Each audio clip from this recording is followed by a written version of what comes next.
Welcome to your Afeka Show NFL Playoff Preview.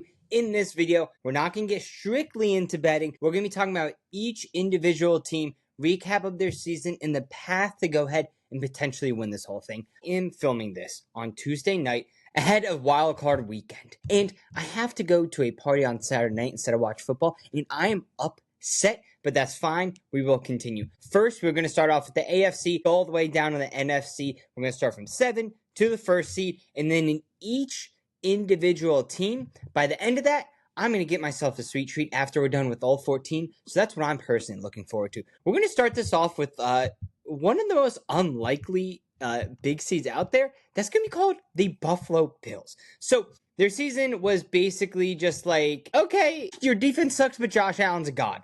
And that was literally it. They were scorching to start. Then they dropped games that are very notable primetime games. We're talking Atlanta. We're talking the Houston Texans. Which just like, we are poking holes in this defense, and Josh Allen cannot be God 24/7. And now in December, they've been doing well. They've been destroying teams. But also, who have they really played? Not really anyone. But they have secured the 6th seed. Now, I know what you're wondering. Didn't you just say we're going to start off with the 7th seed of the Chargers? But can you just stop and give me a break? Who cares? I was not reading this correctly. And what do you want? That's show notes. So what are the strengths and weaknesses of this Buffalo Bills team? Well, strength, ground game. You can run it. James Cook, Josh Allen turns out to be a better duo than Josh Allen and name any one of his wide receivers or tight ends. If you're trying to stack them in fantasy and best ball, that's what you want to do. Bell cow back. First Bill since O.J. Simpson to lead the league in rushing yards. I believe we're going to have to stat check a lot of these here. But their balanced attack of having to worry about Josh Allen, James Cook, fantastic. The defense, they've been able to force takeaways. That's about all I can say that's good. They finished top 10 in takeaways. Bend don't break, and you take the ball away. That's kind of all I have to say about their defense, because honestly, their secondary is poor. I mean, we're talking, let's get a penny off the floor. Poor. That was a lot of rhyming for me, people. But their secondary was god-awful. Front seven, solid. Secondary, bad. Josh Allen, again, Superman efforts, God efforts to bail them out in the fourth quarter. The other weakness is they start games slow. I mean, we remember the Patriots game? They were down 21 by halftime, came storming back, won the game. I did call that. We don't have to talk about that, but I did call that to happen. And really, it's because of Josh Allen. And he's the ultimate high risk, the ultimate you can't game plan for him, the ultimate you just got to figure it out and hope Haley Steinfeld got very, very upset and was up all night yelling at him about something. I don't know, but their relationship seems awesome, and I just want the best for them. It's just who I am. So he finished with just tons of passing and rushing touchdowns. We don't have to get into it. He might be the toughest player to defend within the 20-yard line. And he's ready for the playoffs. There's no Mahomes. There's no Burrow. There's no Lamar Jackson. There's no one in that era that he has to play against. Sure, you have a couple tough AFC teams, but there's no one particularly stopping him that's a quarterback on the other side that makes you pause for a second. So this might be it. And he plays fantastic in the playoffs. Well, at home. Away, he's 0-4 straight up and against the spread when he's visiting. Now, most of those are against Patrick Mahomes, but it's fine. The last 5 games heading into this, they're 3-2 ATS. They could not cover against Cincinnati, New England, Cleveland. They did cover. That can't be right. That line's definitely not right. Okay, well, what are you going to do there? I'm looking at the information. It is wrong. Anyway, their stock, I think it's neutral. I think they're hyped up. If they didn't have Josh Allen or the name behind Josh Allen, they wouldn't be as well regarded as they are today. But they have him. So what do you want from me? The path, Josh Allen has to be the god. That's the path for Bills to win it. Sum it up one sentence, Josh Allen has to be the god. And their defense can't suck. Someone else's defense is the San Diego Chargers. Now, the Harbaugh effect is taking in shape, right?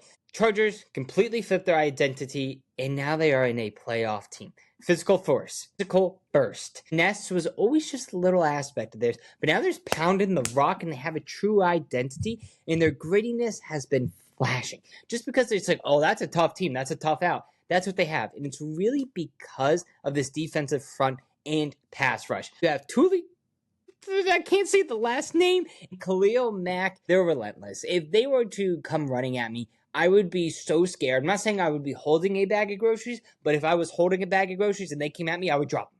because I would be very scared. Now, they make you work for it, and they don't give up explosive plays. Secondary, group's doing really well as well. Derwin James he just seems to be, he just hits hard. Let's just say that. And opposing quarterbacks have been struggling against him. Their weakness, their offensive line is horrible. We are talking the really bad smelling dog poop, and then it wasn't cleaned up for 5 days, and you have even a montage where it's just sped up of night, day, night, day, night, day, night, day, night, day, and then the poop is still sitting there, and then you walk past it, you sniff it on your way to the beach. That type of bad, because they rank last in almost every single thing. Joe Alt went out, and this team has not looked the same since. And they also can't cover tight ends, which is like a weird specific thing, but they cannot cover tight ends for the life of them. Now, Justin Herbert, he remains one of the most physically gifted quarterbacks in this entire league. Despite being in a run-first system, you had Hampton out for a little bit. Hampton's back. Vital was in. Vital did pretty well. Hey, Justin Herbert's great. Now, we've been saying Madison Beer effect all year. You get the comments, you stop saying that. You can't talk about Madison Beer. I can talk about Madison Beer all I want. I can talk about anything I want. Look at this.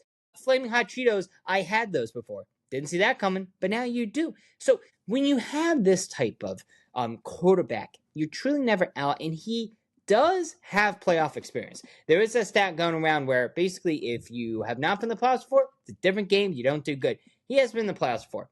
How has he done? Well, he's 0-2. So that's not great. Never remembers a brutal beat against the Texans. He total collapsed last year, but it doesn't matter. Last 5 games are 4-1 ATS, and honestly, they're coming out of the season hot. Definitely concerns up front. Overall, they're coming out hot, and the path for them is the trenches, offensive and defensive. The offensive line just hold up enough to let Herbert maybe pass the ball, maybe run the ball. Then you can see a real team put together here. Their defensive front, they have to keep playing lights out. This defensive unit has to keep playing lights out if they want a chance against Drake Maye. And they have to force turnovers. It's as simple as that. Texans, their defensive identity has been the entire identity of the team. Kind of a similar path to what we've seen with the Chargers, where it's, yes, your defense is incredible, your offense not so great. Look, they finished top 5 in pass defense, allowing 17.1 points per game during the second half of the season. I mean, it's incredible what this team has been doing. And they finished the AFC South. They came out hot. They came out terrible, 0-3, and then they finished really hot. And it's this defensive line duo. Bill Anderson Jr. and then Hunter combined, one of the best lines within the league. This 1-2 is incredible. And they also have a lot of different catch makers at wide receiver. You see Nico Collins, obviously, but we don't really see him as much. Higgins has come out electric. Dalton Schultz can catch the ball as well. So you have a great deep ball that you can toss. Fortunately, we're still not seeing Tank Dell. He's injured. Sad. The run game consistency is bad. They just have a committee of Nick Chubb and Woody Marks, and no one really knows where it's going. If they were able to establish a run game, they would be great, but you would also need an offensive line to establish a run game, and the offensive line is bad. Not only bad, they're also causing just a ton of penalties within this team as well. So it's going to come down to CJ Stroud. He finished with 3,401 yards, 19 touchdowns, and 8 interceptions. Sacked 23 times, though. So he's been in the playoffs before. He's won in the playoffs. He knows what it takes to win. In the last 5 games, they're 3-2 ATS, and honestly, I think their stock is up. It was down in the dumps when they were 0-3, and you thought, oh my God, the Colts are going to win this whole thing. And remember week 3? There's always that team. Last year was the Saints, this year was the Colts. What happened? They were total collapse. I guess you could say Danny Dimes got injured, but they're trending down before that even happened. And I'm high on this team. I'm very high on the team. So is everyone else. Stroud is elite whenever there's a clean pocket. I don't know if his matchup's going to have that.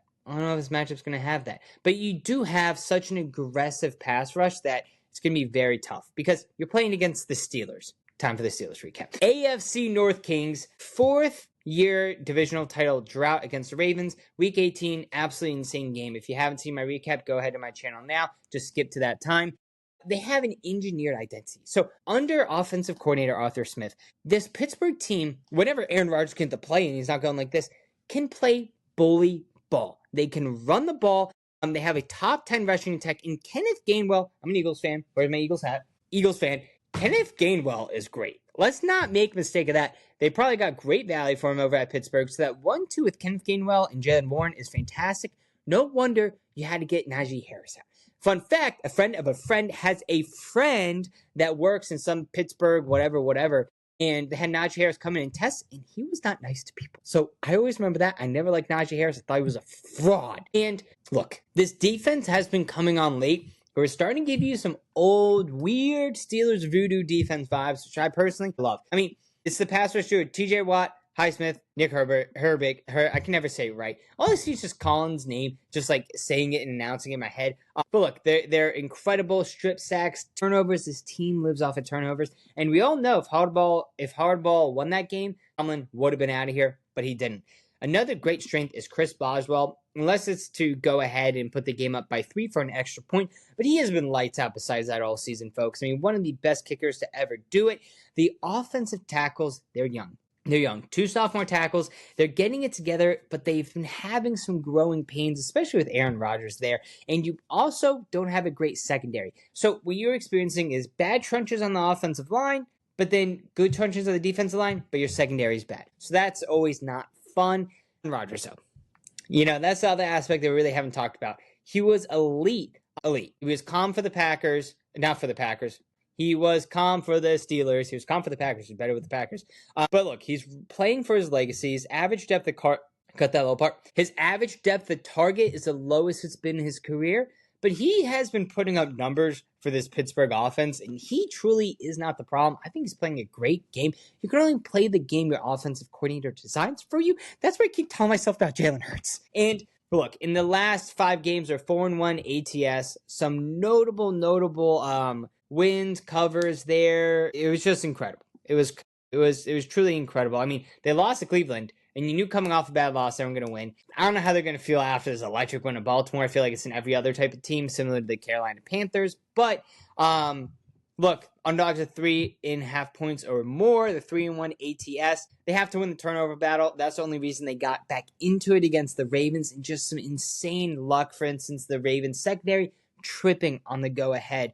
I don't trust the secondary. I don't at all, and that's what gives me pause about this Pittsburgh Steelers team. Jacksonville Jaguars. I was high on them coming into the season, and that kind of fell off the train, but my most notable future bet was them over 7.5 wins. I also had Cleveland Browns over 4.5 wins. I cashed out midway through for equal money for that one, but I kept the Jaguars one. For so long, I kept telling everyone, I haven't won a future this year, but they just cashed so early on for me that I just forgot. So, Liam Cohen, you understand why the Buccaneers are so salty, because the Buccaneers stink and Todd Bowles needs to go bye-bye. Todd Bowles needs to go bye-bye like Christmas decorations in March. He needs to get out of there. And look, you have Liam Cohen in this offense.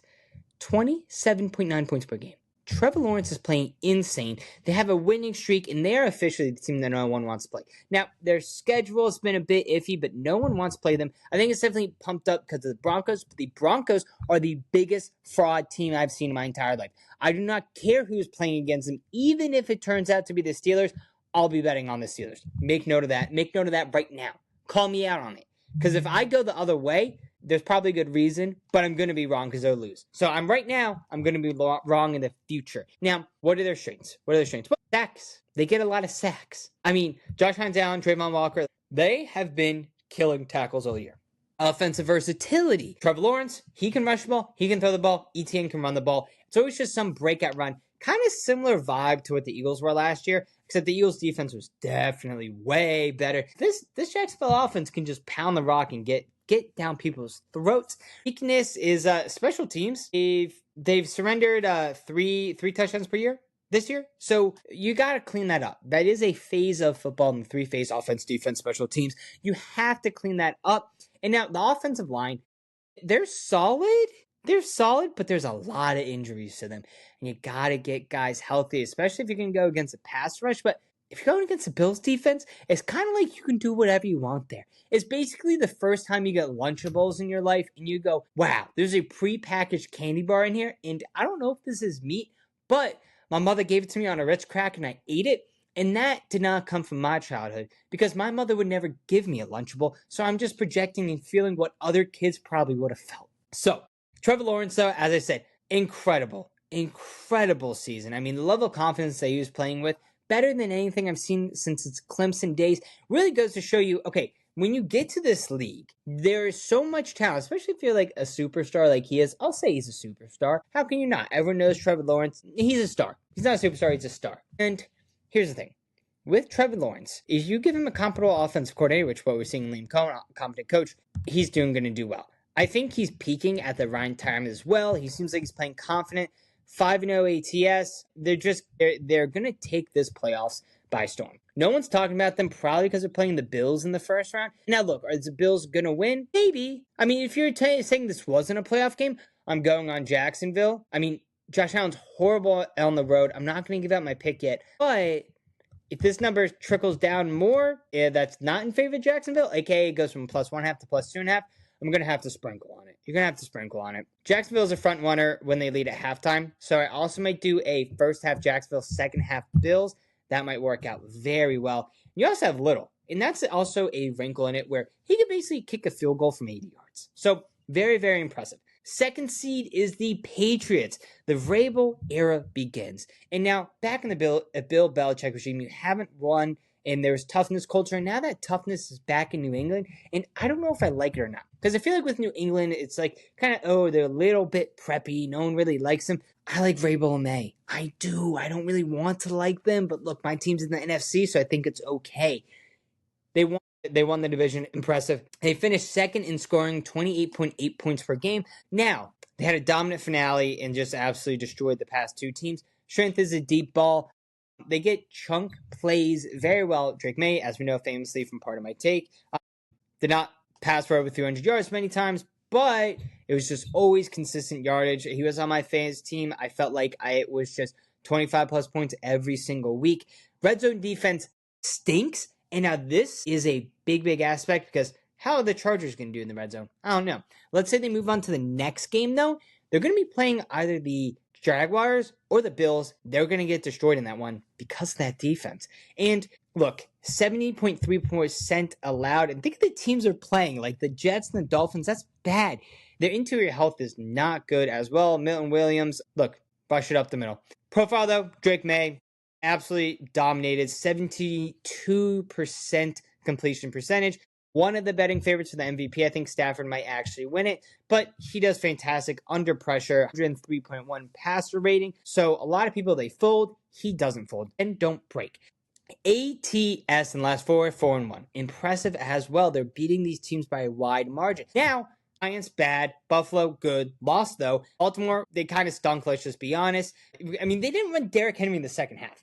And they missed the playoffs, so it's not a playoff team. Jets, bad. Miami, bad. So who have they really played? Yes, they are destroying these teams, but who have they really played? I don't know. The path is just, hey, force field goals in the red zone. Don't let them score. Have a balanced attack on offense. Keep doing what you've been doing all year. The Broncos, number 1 seed. First time since 2015. I will say, this Broncos team is a bigger fraud alert than trying to pay the king of Nigeria back in 2003 when the internet was first invented. That's how big of frauds these people are. Look, first game, I think they'll get eliminated. They're not making the playoffs. If they make the playoffs, insert whatever you want, something here funny. I don't know. I'm not going to say anything because there is that slight chance. I don't believe it. They're a master of one-score games, 11-2 in games decided by one score. We've seen that, like, we saw that with the Vikings last year, didn't end up well. Sure, they didn't have their first round bye, but also, like, you were losing by 33 points to the Giants until the fourth quarter. Sure, it's a miraculous fourth quarter, but make no mistake, all these quarterbacks that he's going to be playing, not Herbert, it will be either Aaron Rodgers, CJ Stroud. They're not making that same throw Jackson Dart did. Let's say they win that game. Okay, now you have either Josh Allen, Trevor Lawrence, Herbert, or May. May might make it. I can maybe see Herbert making it. The other two are not. So keep that in mind. They sack a lot, 64 sacks. Who doesn't like saying that word? Pass rush, they're incredible. That's what I've been saying. Strip sacking, elite offensive line as well to give Bo Nix time. They don't really have that much of a receiver, though. You know, you have Cortland Sutton, and then you have Mims? I don't really know. And they finished with a 5 turnover differential, so they're playing with fire, it feels like, every single time. Bo Nix, though, fantastic season. Felt like whenever he needed to get a first down, he got a first down. True gamer. And whenever I bet on him, he lost. And whenever I bet against him, he won. So I might just have to bet with him to get him knocked out of the playoffs if I don't want him to go any further. But he's basically, I was gonna say he's like a point guard, but I hate that. I hate that analogy. Bo Nix is the person who, when you're playing a new board game, they're explaining it, and you do okay, let's just start playing, we'll figure it out. And then we'll go ahead and you start playing it, and he's telling everyone what you can and can't do. That's the type of player Bo Nix has been. They're actually 0-5 ATS, so all my ATS that I've been saying here might be complete garbage. They have been bad. Everyone says, hey, they're neutral, they're winning games. I don't care. This Broncos team sucks. They're holding the fort a mile high, so, playoffs are going to run through them. But honestly, they stink, and if that's the only thing, it's like, oh, the altitude. That's the only way you can win. I honestly think the Steelers or the Texans would beat these. If the Texans win, though, I'm going to hammer the Texans. Oh, my God. If I can get them at like plus 3.5. Oh, but their pass rush is good. I don't care. Bo Nix, look, he needs Evan, Cortland Sutton, someone to combine and do something. That's the only way they can really get there. People, that is my AFC preview. I'm going to pause here. I know it's at the top of the show. We'll do NFC. I'll be posting AFC tonight. I will be getting NFC out tomorrow. People, if you made it this far, like and subscribe. Today, we have the playoff bracket. Tomorrow's NFC playoff predictions. And then Thursday, we're going to have all of our wildcard bets. See you soon.